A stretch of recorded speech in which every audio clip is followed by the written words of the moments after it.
Chat, it's that time of year. It's the My Favorite Games of 2022 time of year, which only comes but once a year, forever. Otherwise, it would be My Favorite Games of 2021, but no, it's 2022. This is basically my own personal opinion, as you know. It's a little list. I try to compile some stuff that I like and just talk about it a little bit and show you what stuff I enjoy.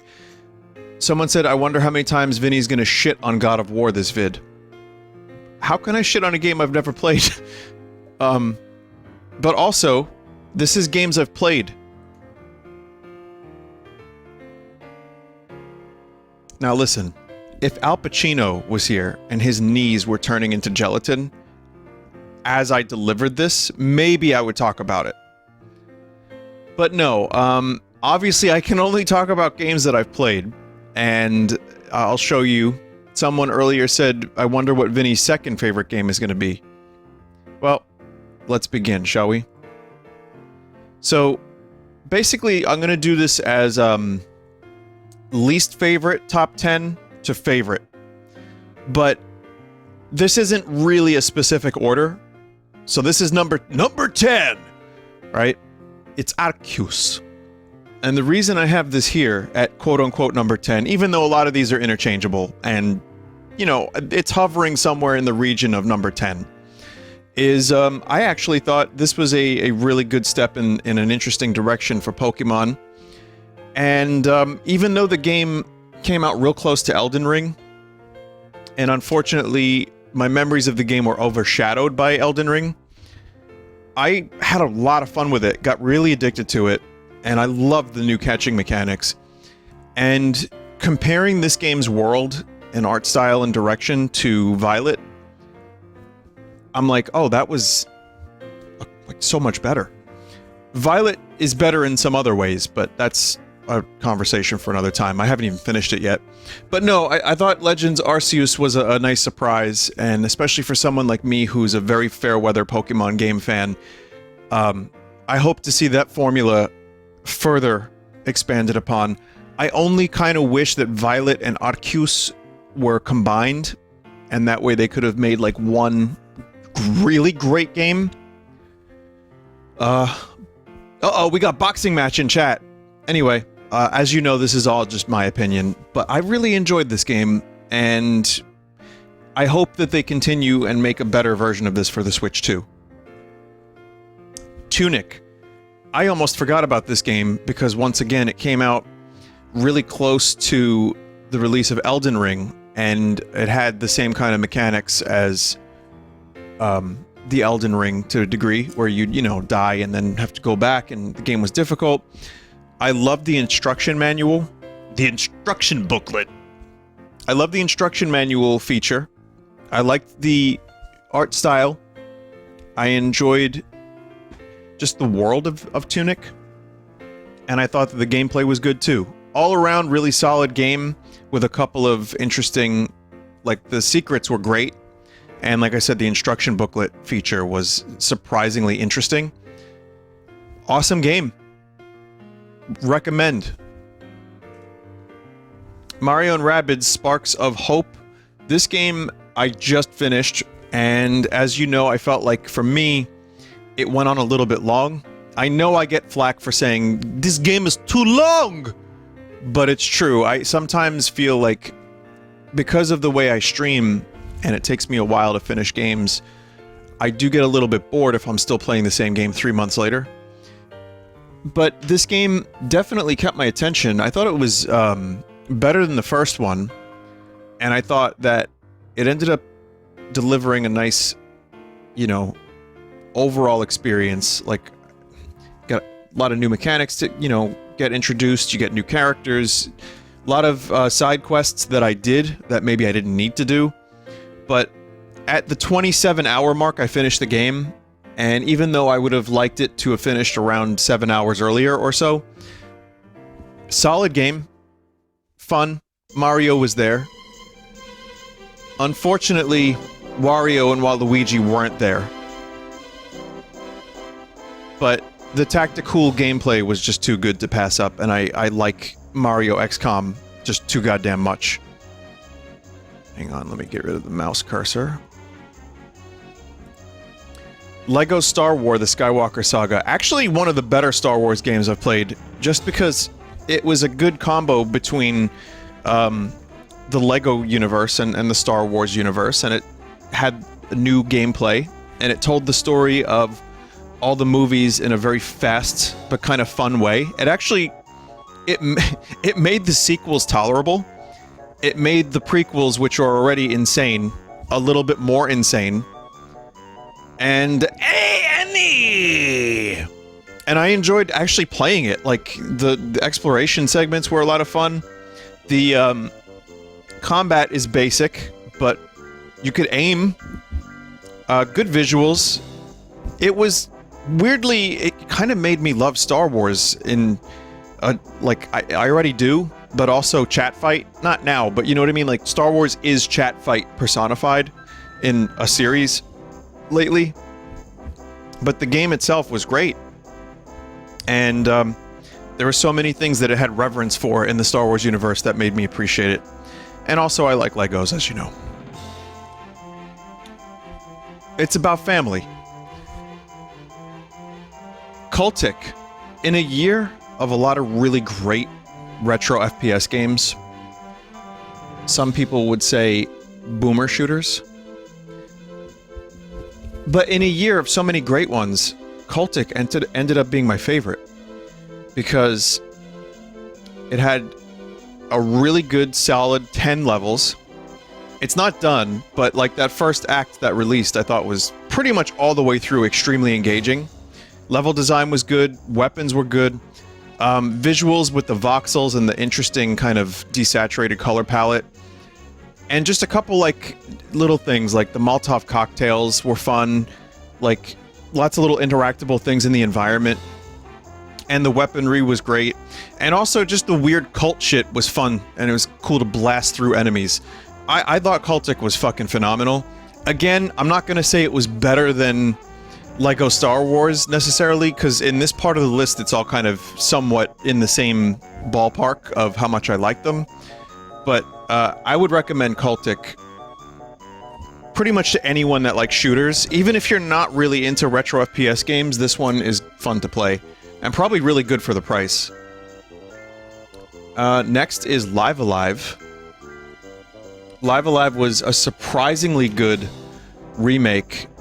I couldn't believe how good it was. Like, Square is extremely hit or miss. Recently with the Crisis Core thing, they did a pretty good job with it. But I would still say that, you know, when it comes to just pure loving recreations of a game, that 3D, 2D style is probably going to get real overdone over the next couple years, but it worked perfectly for Live Alive. Some of the voice acting was hilarious, but a lot of it was done pretty well. And the new scripting, like the new localization was well done. It was Live Alive in the best form possible, and it really made me love those classic Square RPG games from that era. Like, this was, I've said it before, you know, if you love early 90s Square, you gotta check this game out. And luckily the remake wasn't terrible. So, uh-oh. Well, I don't know how this got on the list, so we're just gonna skip through that. Next is Splatoon 3. I think Splatoon 3... No, that was a mistake. Anyways, Splatoon 3 is a game that I also very much enjoyed, because I like Splatoon a lot. Someone said, is this a Nintendo Switch list? Well, I think the number one choice would only run on 10 Switches combined, but there's a lot of Switch games on here. To be fair, Cultic was PC. I played Lego Star Wars on PC. And what was the other one? There was another game on this list that was PC. Tunic. Yeah, I didn't play that one on Switch.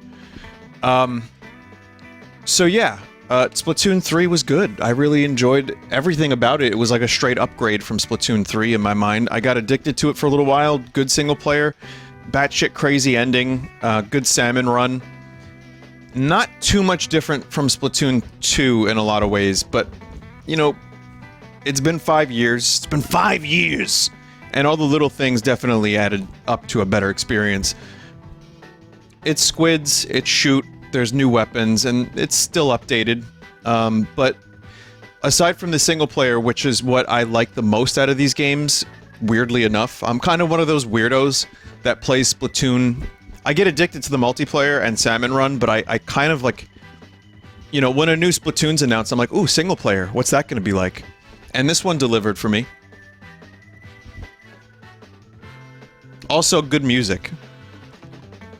I guess this is a Nintendo Switch list. Oops. Well, I put Kirby in the Forgotten Land next because, I loved it. Kirby has been a franchise I've enjoyed my whole life. And, why did I put the trademark? Because this is how Nintendo lists it. Kirby is a series I grew up with, and seeing it go into 3D with this level of success, it was, like, real natural. Didn't feel forced. It was just like, how has this not been done like this before? And it was great. Lots of good, interesting, like, post-apocalyptic level themes, good abilities, really fun to control. I mean, the problem with a lot of this shit is the Switch is holding back, like, some further exploration.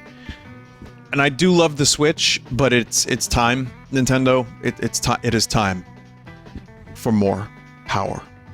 I need more power, Jimmy.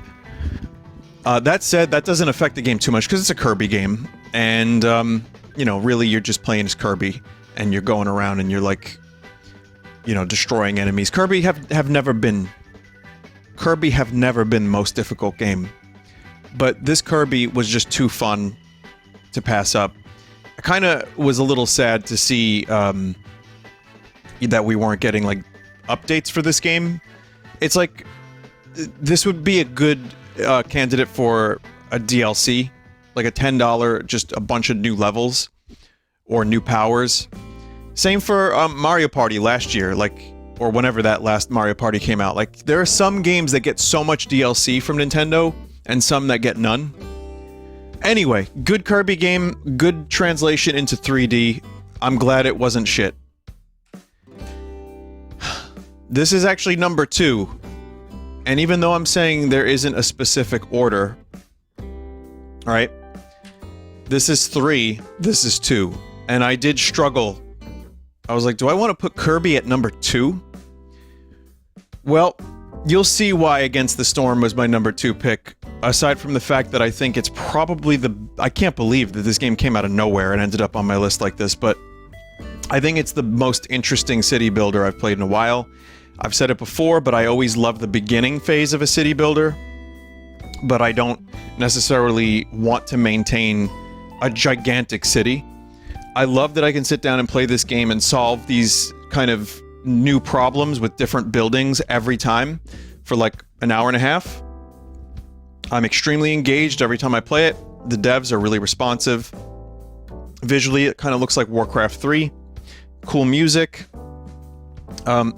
It's just a really... It came out of nowhere, like I said, and it ended up being one of my favorite games. It's a really, really well thought out, well crafted game. I can't recommend it enough, but I do know that people are going to play this and be like, Vin, it's not for me. It's already happened, I've already heard it. I'm just one of those weirdos that thinks that this game is incredible. So, well, I know there's plenty of us, but really, it's one of my most played games of the year. So, loved it. And we'll continue to play it and love it. Number 1 is Elden Ring. Come on, how could it not be? I mean, Elden Ring was my favorite game of the year. Is it a perfect game? No, it's Elden Ring, so it's not. It's not perfect, but it's so fucking good. It got me for over 100 hours of my life. I was recording 3 to 4 hours of it a day. Listen, I know. It's, you've heard a lot about Elden Ring. It's probably very predictable on everyone's list that it's the game of the year. The things I will say that I loved the most about it, stepping out into the world, much like Breath of the Wild for the first time, and seeing the tree in the distance and seeing the way the world looked, you know, getting pulped by that dude, and then finally pulping the dude on the horse in the beginning, that big guy. Just finding some weird cave and getting a cool piece of armor out of it, or like a new weapon. Everything about it, but especially the world itself was what got me. There were some negatives, like, you know, there wasn't a ton of music. Sometimes it was very sparse. And then there were times where, you know, the difficulty doesn't scale appropriately because it's a game where you're either, oh god, they're gonna kill me in one hit, or I am now way too over-leveled for this area.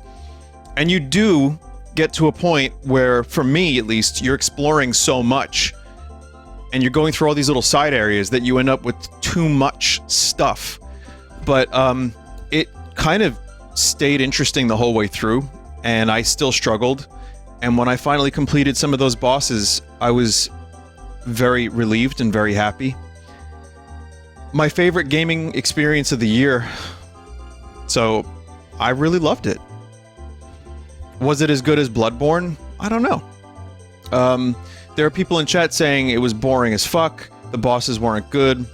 You know, I'm sure there's plenty of reasons not to love the game as much as I did, and I like I said, don't think it's perfect. And some of the copy-paste dungeons also were it was getting a little annoying. But for a game to hold my attention this long, and then when I get to a new area at like level 80, or hour 80, rather, and I'm still excited to just pick a direction. Oh, there's a weird windmill with cultists up there that are frenzied.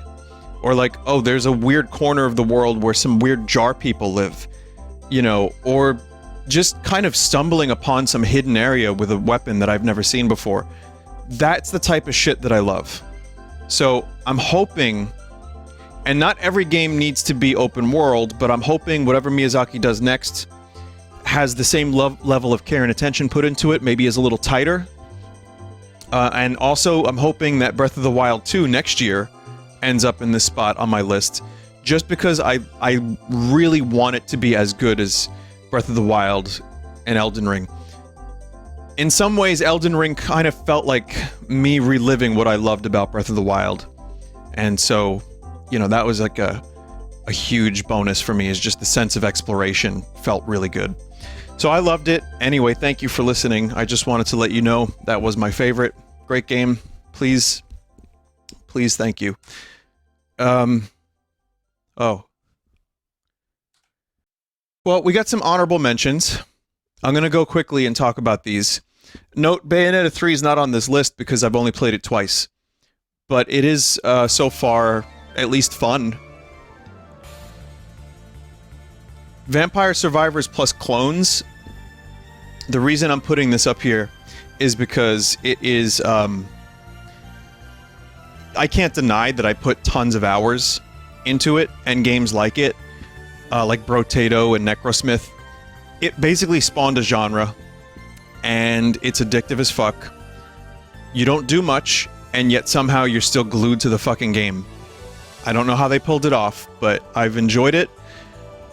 I'll probably continue to enjoy it, though I have a feeling there's going to be some games on the horizon that are going to really take that formula and, like, maximize it. I don't even know what that means, chat. I just said it. Just fell out of my mouth. Placid Plastic Duck Simulator.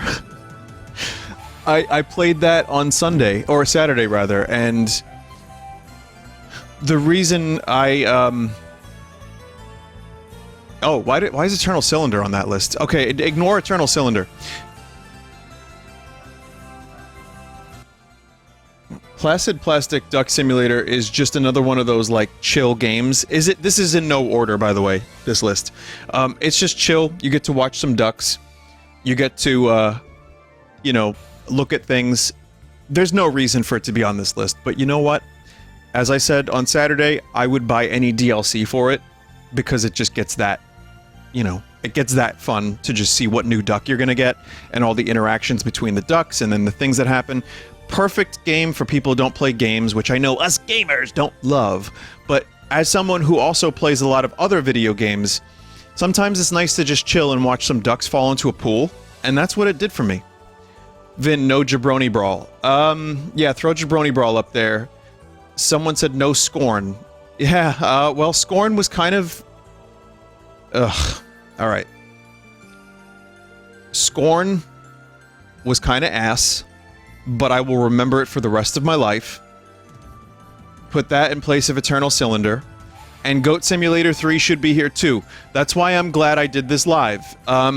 Dark and Darker, as you can tell, I love Dark and Darker. But it's not really out yet. It was only a playtest. So next year, expect Dark and Darker to be on this list. There will be, after this, a list of games that didn't come out in 2022 that I played for the first time this year. Yes, Faith 3 should be on this list. Trombone Champ, sure. I guess maybe I should have lowered the list down to like half of this. That way, it's not just every game I played this year. At this point, people are just trying to remind me of games that I played. So here, let me continue along. Okay. This was a great year for video games, by the way. Like, this is the most... probably the longest list of honorable mentions I've had to make yet. Darktide is up here. I like Darktide. I've enjoyed it. I played it recently. There's another pre-record in the way. I think it's just a lot of pure fun once you get into the game. It's not done yet. I mean, it's released, but...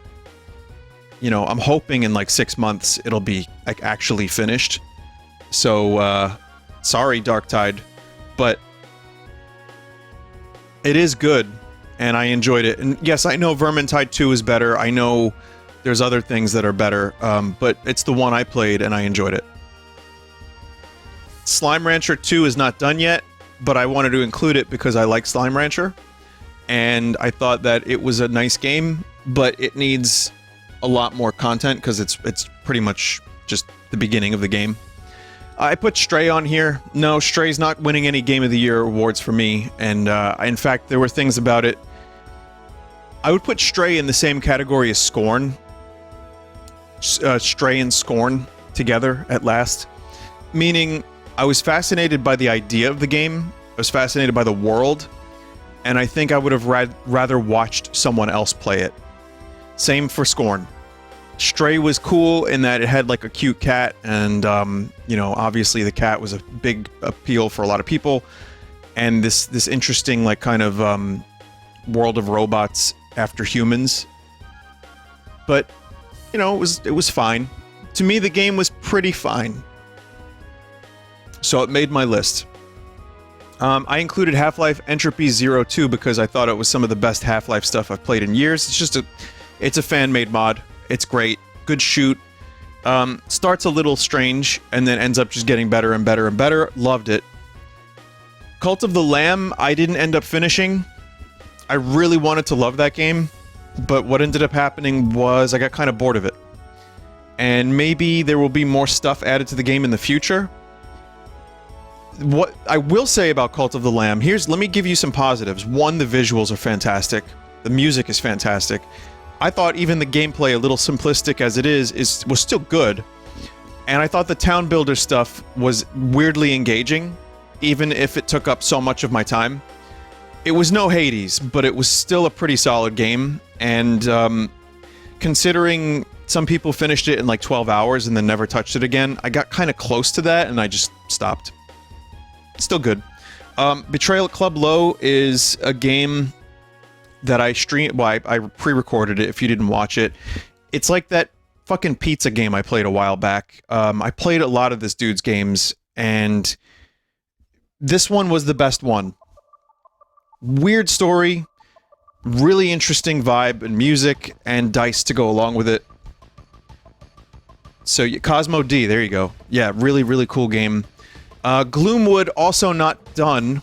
Gloomwood was a game that, you know, I played and I finished it as much as what's out right now. It probably would have made higher on the list if there is such a thing, if it was finished, but it's still just a kind of a glimpse of what we're gonna get. But I like the stealthy shit and the dark kind of weird tone of the game, and it's pretty good. Gloomwood.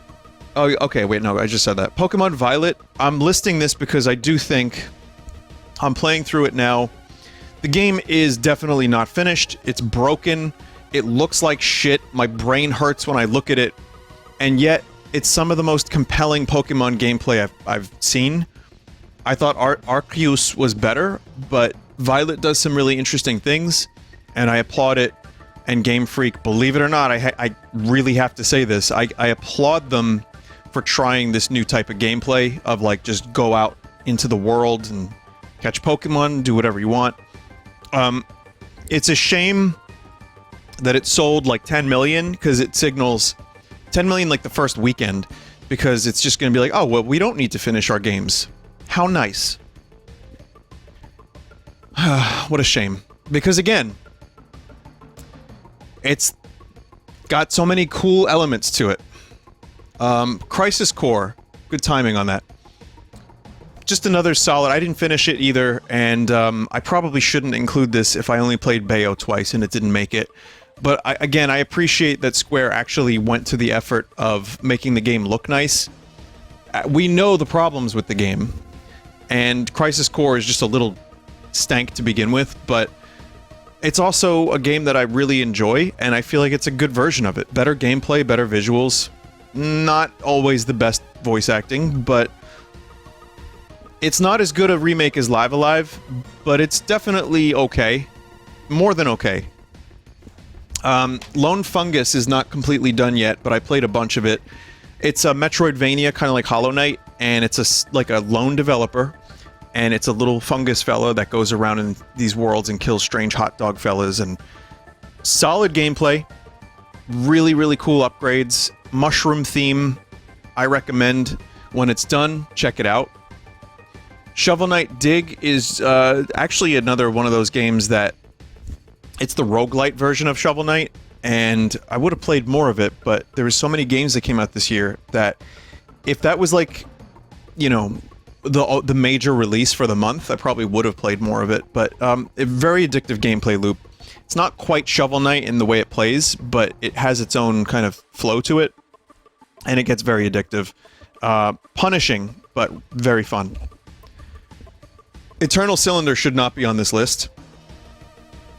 I know that was a mistake. Nightmare Reaper, I only played once on video, and then I think I played it once on my own, but it's another first-person shooter, retro FPS, that is extremely fun.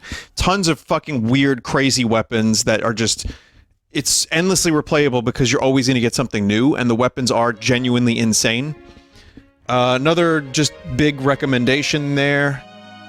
Honorable mentions are longer than the top 10 itself. I know, and that's because there's so many fucking good games that came out this year. Dome Keeper as well. Dome Keeper is a game where you're a little dude and you have to protect a dome, and you gotta get resources. Really, really fun and stressful gameplay loop. I played some of it. I put Turtles on here because I played that with She Says and a couple others, and we had a good time with it. It's very short, but it's a good throwback to the classic style of beat-em-ups, and a good game if you're a Turtle fan. I put Call of Duty because the honest truth is I actually did enjoy it, and I have about 15 hours in it. Like, you know, the Call of Duty thing is almost like a joke, and has been, and only VW would enjoy such things, I know this, but, you know, actually spending time with the games, I end up getting a little addicted, as I say, and the multiplayer was fun. It's not as good as Modern Warfare from a couple years ago, but it's still pretty good, and the new Warzone stuff was a little glitchy on launch, but it's pretty damn good. I liked the new mode that's like Tarkov Light, and single player I only played a bit of, and it's the usual nonsense. But yeah, just a solid shooty game if you're into such things. I wouldn't recommend it if you don't have the $60 for it. I'd just recommend picking up Cultic instead. Same for Turbo Overkill, another classic retro FPS, fast, insane, bright colors, just good to kill, lots of good kills. And Infernax, $70, Jesus Christ. Could Zelda 2 Enhanced be on this list? I mean, if you're talking about my favorite experiences of the year, Zelda 2 Enhanced, made by Hoverbats, is probably one of the best games I played this year. from a personal standpoint. So just to give that a little mention. Yeah, Turbo Overkill was a lot of fun and had a lot of fast movement and big crazy weapons, and I didn't finish it. I don't know why, but you have chainsaw legs. That's got to count for something. And Infernax was kind of like a mix of Zelda 2 and Castlevania, and I thought it was... I think it was the right length for that type of game it is, and it was like the right amount of difficulty, which is, it's hard, but it's doable. It's a couple shitty jumps, but good classic NES-styled retro game. Anyway, I know I missed some stuff. Yes, Scorn would be on this list. Even if I didn't really enjoy playing it, I respect some of it. And obviously Bayonetta 3 I'm not done with, but it is fun. I mean, unfortunately with an honorable mention list, it's then just me singling out games that I didn't enjoy. And the truth is, sure, I didn't really love Scorn or Stray, but there's something to talk about with the games. And so it's a little tough to figure out what to put on these lists. And I know I'm missing a couple others. So, you know, it's a tough thing to figure out, but, you know, I enjoyed these games in different ways. Vinny Vinesauce, you are so easy to please. I suppose so. And yeah, Faith 3 is also great. Choo Choo Charles, come on. Alright, get out of here. Games that didn't release in 2020 that I played for the first time this year. So, my number one was Slice and Dice, because it was the game I played... Oh, 2022, chat. Just put a... I just dropped my mouse. Alright, just put a 2 there. Did I ban anyone by accident?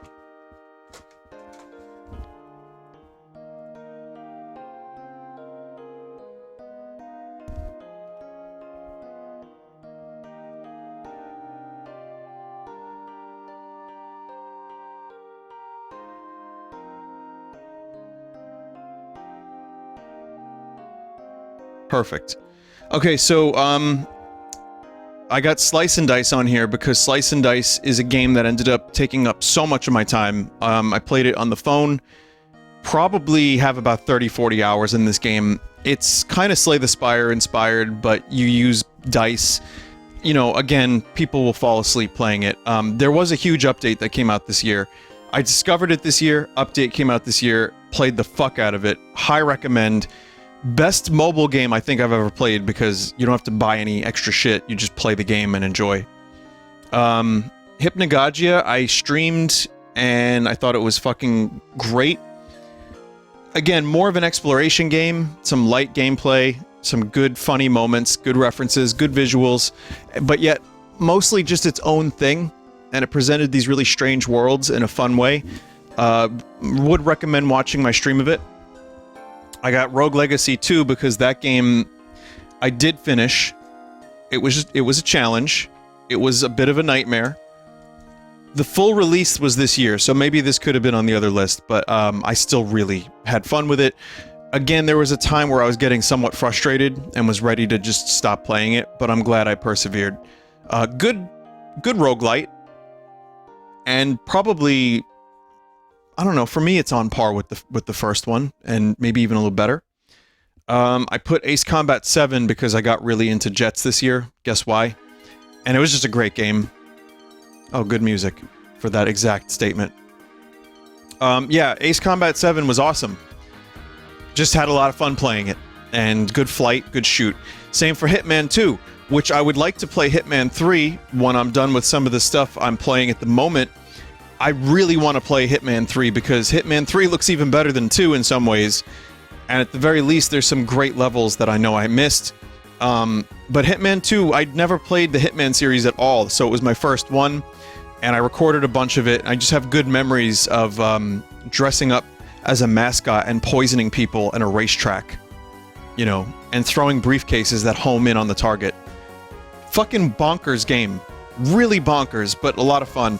Ultra Kill is a game that is really insane first-person shooter where, again, movement and precision and just like combos, almost like DMC. And yet, the flow state is almost unmatched in Ultra Kill. It's that fucking fun. So, I'm glad I played it. At some point, I'll play the future updates, or the updates that they... I skipped one? Oh, no. And at some point, I'll play the update. Wii Sports Resort is kind of a joke. There's no jokes on this list, aside from Wii Sports Resort, but I put this on here because I literally did not play it until this year.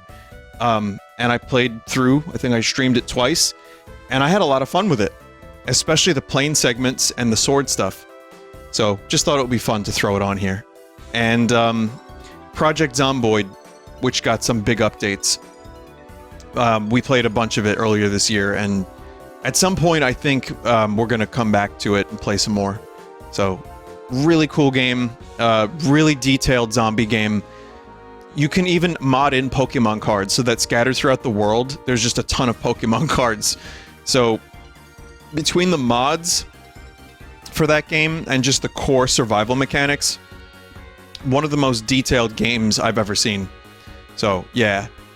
Really cool. Would recommend. And P-War. Alright, next. Here's my Steam replay.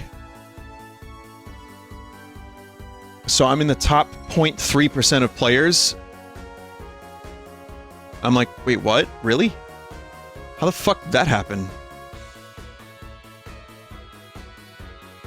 So, I have all these hours in various games, but as you can see, my top 5 were Elden Ring, Against the Scorn. Wow, Against the Scorn. That would be a good one. Against the Storm, Lego Star Wars, Skyrim, again, and Vampire Survivors. There's plenty of other, games I have time in, but those are the top 5, as you can see. Obviously, Against the Storm is a game I ended up loving, so I had to put that on the list really high up, because to me, it deserved it. And Lego Star Wars was fun. So, yeah. I mean, the only surprise here for me is Skyrim, and I had forgotten that was earlier this year. Like, before my computer borked itself, I guess I was playing Skyrim before Elden Ring. So that was this year. Shocking. Fucking Skyrim, it just doesn't go away.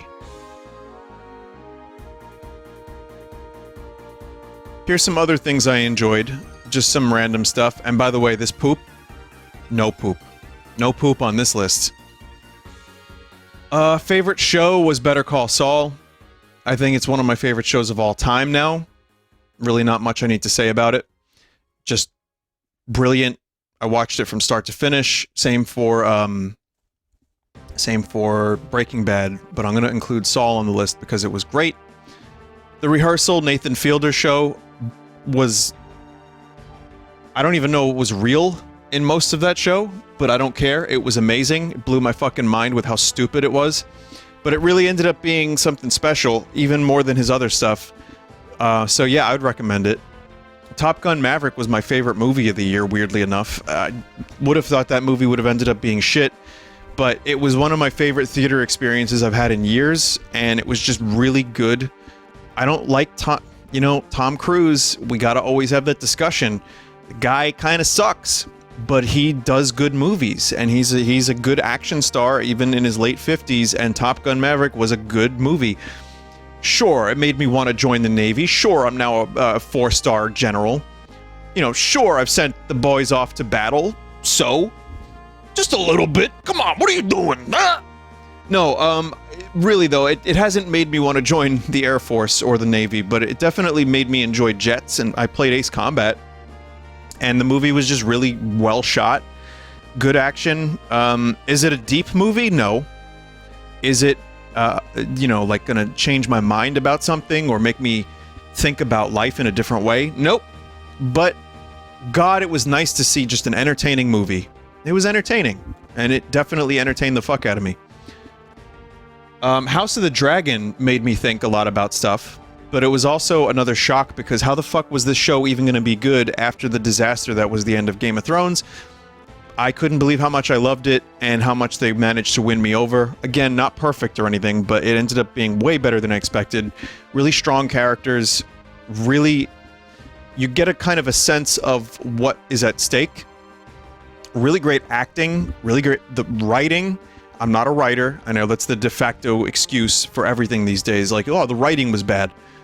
But I do know when characters speak and it doesn't sound like someone writing on a page, or, you know, like someone like in the year current, you know what I mean? Like, this is a show about another fantasy world, and it felt like these characters were actually like people living in that world. Like, sometimes you can kind of just get that feel. So I enjoyed it a lot, and some good dragon stuff and good, not a whole lot of action in this season, but some difficult stuff to watch, but in a way that made me think and have empathy for the characters. And Andor ended up being a surprise too, because Star Wars has been just, Disney's just been pissing out bad Star Wars stuff or mediocre Star Wars stuff. You've heard me talk about Andor, but if you haven't, Andor ended up being another huge surprise. First couple episodes, I was like, yeah, it's okay. Next couple episodes, I was like, oh, this is good. And then the last couple episodes, I was like, is this the best Star Wars? I don't think it is necessarily, but it is compelling TV, and it won me over, and I think it's surprisingly phenomenal, from the writing to the cinematography. Also, it doesn't feel like everything was filmed against an LED screen. Like, it feels like there's sets, maybe there isn't, but it feels like there's location shoots. The characters speak like human beings. I couldn't believe it. I liked it a lot. I was surprised. It does feel good to get some good Star Wars. I was really happy with it. So that was a nice surprise. Beavis and Butthead came back. They did a movie and then they did a TV show, and I still quote it. Bernardo. Well, them dang old boys. Buford and Bernardo. Not like you two boys. You boys are nice. I like it a lot. They did a great job bringing Beavis and Butthead back. It's a risk to bring back a show from 25 years ago or 30 years ago. Very different sense of humor, you know, then than now. And still have it translate and be funny. I feel like Beavis and Butthead, just as characters, are kind of eternal, because their stupidity makes them pure. And you can put them in all these scenarios and it can still work. And this show proved that it could. The movie was pretty good, but the show is what I really liked. And watching them rip apart YouTube videos and some, like, music was hilarious. So thank you for not being shit. Nope was a lot of fun, but also horrifying. And I'm glad it was a little different. Like, I liked Get Out. Get Out was fine. It's good. I think I like Nope more, but I also like Aliens, so it worked for me. There are some things that stuck with me, and there was a fear I had of Aliens as a kid, and what I ended up enjoying about it was it kind of had that exact kind of fear that I remember when I was a kid and put it in a movie. I would recommend it, even if you're a little on the fence. It ends up being an entertaining horror movie, and it's not taking itself too serious, and yet when it does, I think it works. And there's a monkey. I think I know what Jordan Peele was trying to do with the monkey, but you know what? It worked for me. Fun movie. Barry TV show, just more Barry. Bill Hader's great. Great season of the show. That's all. Unbearable Weight of Massive Talent, the Nicolas Cage movie where he plays Nicolas Cage. Not the most amazing movie, but enjoyable to see Nicolas Cage play himself, and then kind of act out the plot of a movie in the movie. I wouldn't say it was my favorite movie or anything like that, but it was just a fun watch. Yeah, well, sometimes he plays himself. Nick Cage acting against himself looked cringe. Yeah, Nick Cage actually plays himself as a younger person, doing crazy shit. So, I liked it. And then Everything Everywhere All of the Time, as you can see the way I spelled it there. Another good kind of, this movie, I know some people would put this as their favorite of the year. It was close. It actually made me feel an emotion, but also it was extremely creative and good fight, and had like a Matrix feel to it. there's probably something... You've probably heard it all in relation to this movie, but all I can add to the discussion is that I really loved it. And I think that the creativity of a movie like this is more needed, and hopefully we get more of this type of shit. Doesn't have to always be baloney fingers, but something completely out of the ordinary. The Batman was fun, except when it wasn't fun. It was dour and depressing and dark. It was Kurt Cobain, Something in the Way. But I liked it. Thought it was good. People wonder, like, was this the best Batman movie? No, it's good. It's a good movie. It is probably one of my favorite superhero movies of the past couple years, just because it nailed the tone of the Batman, I think. And there was the guy who was in the pickle outfit. And that's about it. That's all I got. Pretty good. Severance, good show. I don't want to really say too much about it to spoil it, but just take my word for it. I know it's only on, like, stupid Apple TV platform. If you can find it anywhere else, just watch it. Like, I watched this when I had COVID, and I was obsessed with it, and it was, like, just one episode after another, like 3 episodes at a time. Really great show, genuinely. Weird. Really weird. Barbarian... Oh, wait, Stranger Things.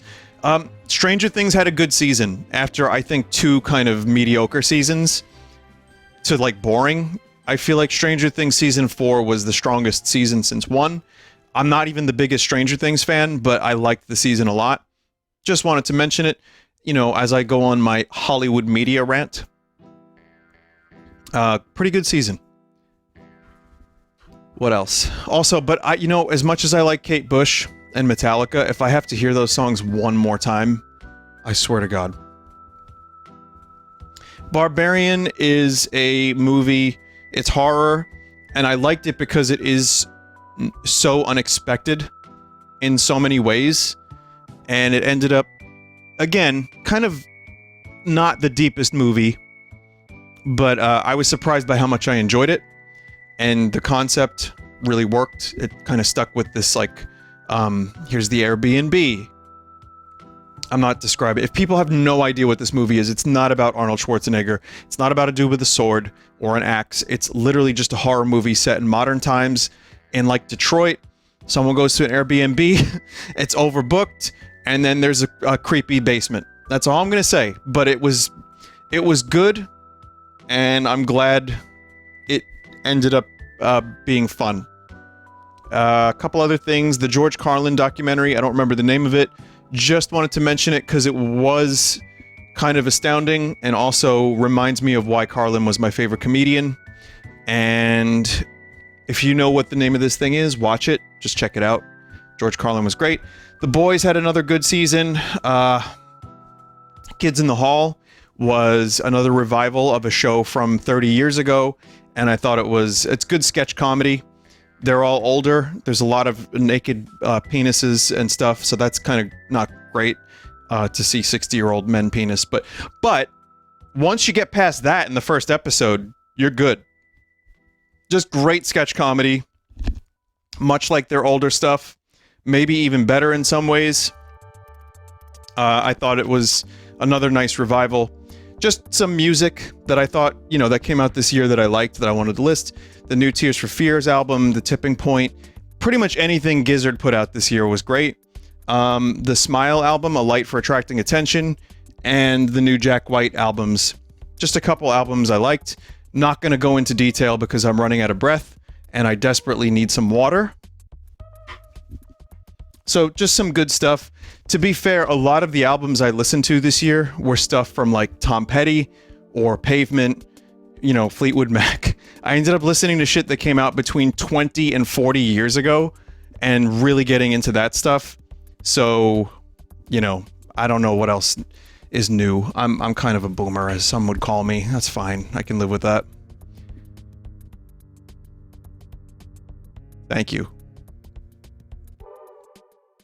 Gorillaz' album didn't quite come out this year. Only a couple songs, but it was good. I liked what I heard. So, yeah, good year for games. There's a lot of other stuff. And my favorite game of the year was Elden Ring, as you know, but also lots of other great games, including some I probably missed. Thank you for listening. If you did, you're brave. I don't know how you made it this long, and you probably like to hear the sound of my voice. Why? I don't know. Would you like me to do a different voice? Oh, no. Oh. Did I like Strange New Worlds? Does that deserve an honorable mention? Sure, why not? I didn't finish it, though. One day I need to. Least favorite thing that came out this year.